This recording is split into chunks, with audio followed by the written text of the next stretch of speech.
In Decision 2020 this morning, the race for the White House kicks into another gear tonight with the first presidential debate happening here in downtown Detroit. Yes, right at the lovely Fox Theater. Tonight is part one, with 10 of the 20 Democratic candidates getting ready to share the national spotlight. Nick Monticelli live outside of the Fox Theater right now, where the spotlight will be shining down. And Nick, there is already so much excitement all around town. The candidates have been making stops in a lot of places. They've been here since the NAACP convention last week. Many of them have, and are actually supporters of Senator Warren and former VP Biden standing over here chanting behind the CNN set. There is a lot of energy going on here because, and here's the main reason, this debate is likely to set the stage. There's 20 Democratic candidates vying to be our next president. There's going to be so many fireworks and so many things that happen in the Fox over the next 2 days. The thought is the field will narrow significantly after these debates. As the national spotlight shines on and from Detroit, 10 candidates will take the stage tonight, the next 10 tomorrow night, all trying to earn those precious votes from undecided voters. Some of the Democratic voters know what they're looking for and what issues they want to hear.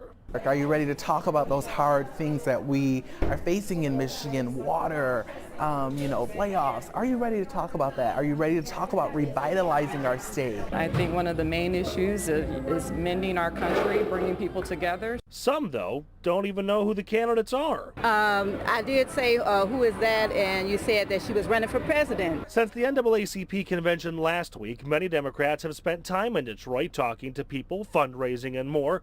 And some in Detroit think the exposure is good for the city and good for undecideds. I think it's awesome. I think that it is an honor to be a part of the campaign, whether or not you're for or against or whatever your political party affiliation is. Detroit is kind of in a unique moment in its history as well. And so I think it's really good to be able to have, just more exposure nationally. It's important that we take the time to get to know these candidates. So I think many people are undecided, and with so many people in the field. And I think that's the key right there from that last person you heard from, taking the time to get to know the candidates, because many people, as you heard there, don't even know who many of the candidates are. That's what this is about, narrowing down that field, so at the end of the day you'll have one DNC versus one Republican. That's how this is all going to play out. Now, again, you've got all these people chanting here. This is more about those undecideds, Everett and Rhonda. Now, coming up at 5:30, or 6:30, I should say, there's still a lot to talk about, a lot to hear from the candidates, and why one candidate is now working with Cardi B.